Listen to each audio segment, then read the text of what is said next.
天正10年6月2日，即将终结日本战国乱世的织田信长，在京都4条河原本能寺中遭到他最强大的家臣明智光秀的突然叛变，当场身死。同一时间，明治军围攻京都妙觉寺，占据于此的信长的嫡长子，当时织田军中仅次于明智光秀的第二大势力织田信周，不愿受辱，切腹自杀。当月，信长的三子，四国军团的指挥官织田信孝，连同中国军团指挥官，当时在织田军中直接指挥军队人数最多的羽柴秀吉反击明治军。明智光秀在天王寺之战中战死，10日而亡。而明智光秀设立幕府到兵败三期仅仅3天，被称为明智光秀的3日天下。如此一来，织田军中有实力重新整合诸侯的势力在同一时间都战死了，势力图一片混乱。而另一方面，织田家的继承权问题，还活着的织田信长最年长的儿子北田信雄，替父报仇又有一支比较强大军队的神户信孝，前任家主织田信忠的嫡长子三法师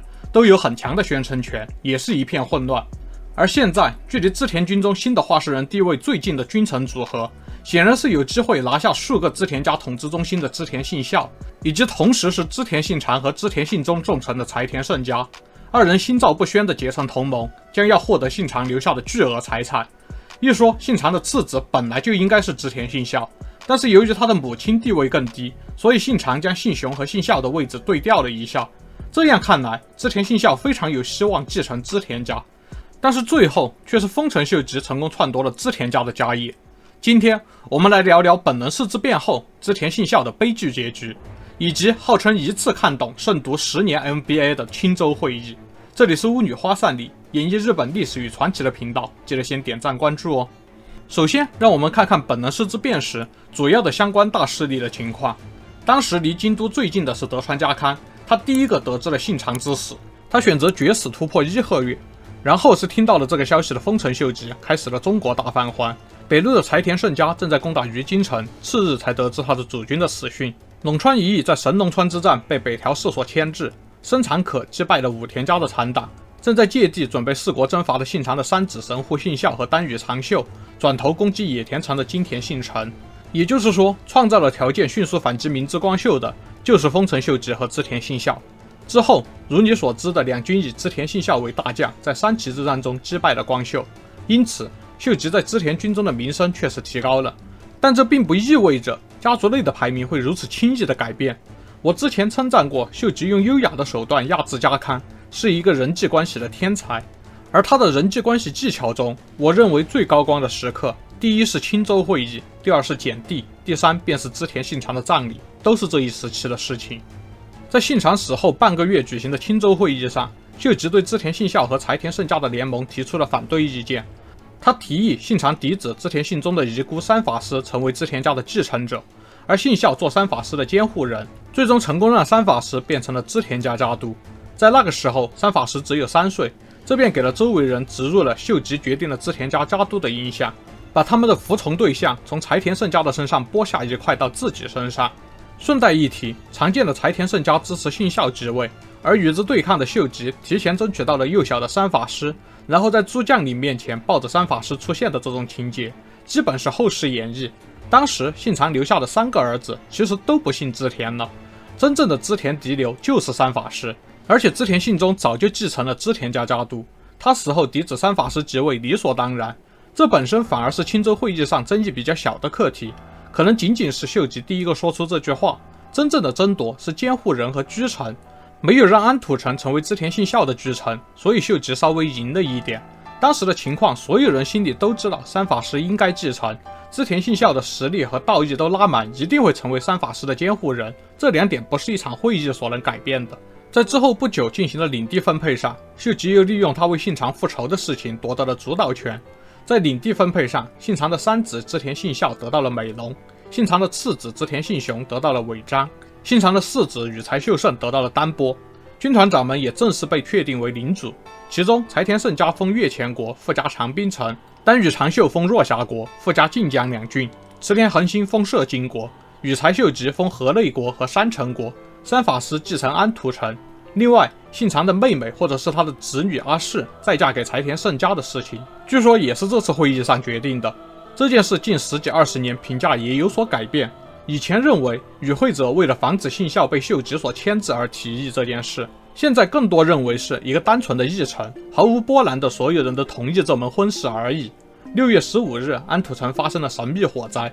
织田信孝以监护人的名义将三法师带到自己的居城岐阜城。可见这个时候，台面上大家默认织田家新的话事人依然是织田信孝。接着在7月8日，秀吉最先在近江进行检地，进一步向世人展示他正在织田军中发布号令。天正10年10月11日至17日，秀吉在京都的大德寺举行了织田信长送行法事，其中15日是正式的葬礼。这是一个极尽奢华的葬礼，轿子的棚顶和栏杆上镶满了金银，而棺木则被金色的纱和织物所包裹。秀吉自己站在豪华的棺木后面，恭敬地持着信长的大刀，后面跟着3000名身穿乌帽子和藤衣的出席者。在前往火葬的道路上，又布置了持弓、枪、火铳的3万名护卫，沿路观看的居民也是相当多。这种秀吉特有的华丽演出，无论是对织田家内部还是对世人，都是一个展示谁才是信长继任者的表演。事实上，信长的遗体至今都没有找到。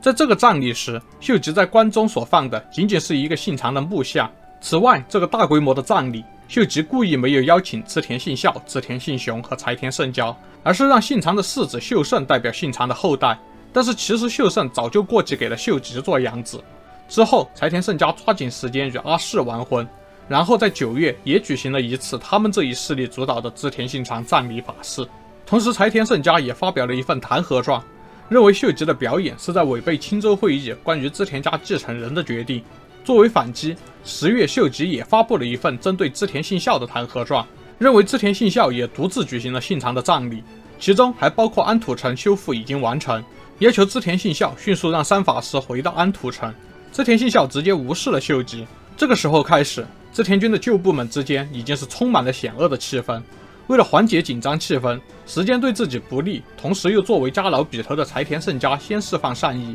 11月2日，派遣前田利家、不破直光和金生长进3个人到秀吉的领地进行和谈。另一方面，信孝和柴田胜家、陇川一义已经联手建立了滋贺、岐阜、伊势的纵向防线，计划以此一直把三法师留在岐阜城。秀吉当然也看穿了柴田胜家的拖延战术。12月11日，秀吉围攻长滨城的柴田胜丰；12月15日，柴田胜丰开城投降。既然战端已开，织田信孝便在稻叶山寨布阵防守，配置了3000人上下，大将可能是冈本良胜。他的本城岐阜城则由斋藤利尧等重臣驻守，他自己则在山下的本丸率领士兵1万人布阵。秀吉从大原城的池田恒星和真根城的稻叶一铁那里得知了信孝的行动，转头与织田信雄联手，带领着丹羽长秀、筒井顺庆、枯秀正等大约2万军队前往岐阜城。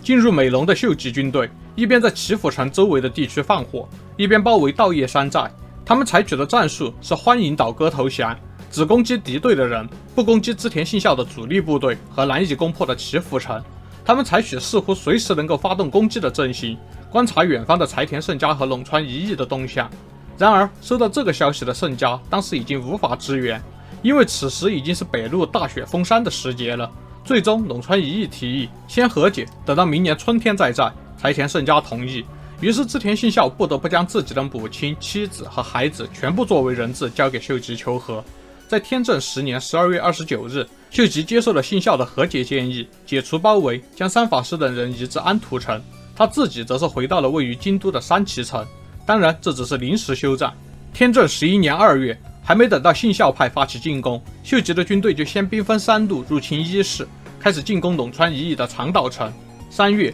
柴田胜家从龟山城出征决战，4月抵达建越与秀吉军布阵对峙。这个时候，越前的柴田胜家、伊势的陇川一义以及织田信孝自己的岐阜城，形成了一条完美的秀吉包围网线条。然而，秀吉不仅通过织田信雄的牵线搭桥，成功拉拢了美浓国众，并且出奇的在建越之战中获胜，迫使柴田胜家自尽。而一直在北伊势作战的织田信雄，听说柴田胜家自尽的消息之后，立刻把军队移到美浓，围攻织田信孝的岐阜城。失去美浓国众支持的织田信孝本就已经难以维持组织度，守城将士们纷纷逃离，据说最后留在信孝身边的只有27人。在这种情况下，信孝不得不放弃了岐阜城。既然无条件投降，织田信孝的命算是保住了。他被转移到尾张国的野间大玉堂寺。也就是织田信雄的领地之内。天正11年5月2日，织田信雄命令织田信孝切腹自杀。青州会议上有实力争夺继承权的人全部死亡，秀吉作为织田信长后继者的身份无可动摇。从我们这些知道后来历史发展的人来看，可能会觉得信雄你为什么要让秀吉利用成这个样子？兄弟之间有必要做到这一步吗？但是这是我们的想法，尤其是我们是知道小牧长久手之役的结果是织田信雄把信长继承人的名义都完全交给了秀吉，但是这个时期的信雄其实是庇护了织田一族，包括信长的弟弟有乐斋和信雄自己的妹妹德基等人，都是在信雄的庇护下才活得下来。正是因为这些织田一族对信雄的支持，美浓国众才背弃了信孝，转投信雄阵营。关于美浓国众才是织田家幕后话事人的阴谋论，可以看我之前做的隆基在本能寺之变的视频。无论如何，在天正14年7月23日的书状中，信雄采用的印章是威加海内，显然是模仿他父亲信长那著名的天下布武印章。可能织田信雄也是真的有统一天下的意愿，或者说在织田信孝死后的一段时间里，信雄可能真的是以信长的继承者的身份活动过，是他自己主动逼迫自己的弟弟走向了末路，然后这种织田家的分裂被秀吉所利用。我在假如明智光秀得到织田信长首级的视频中，设置了信雄重新整合织田家后主动发难进攻足利义昭的情节，其实就是我认为小牧长久手之役很可能就是信雄主导的。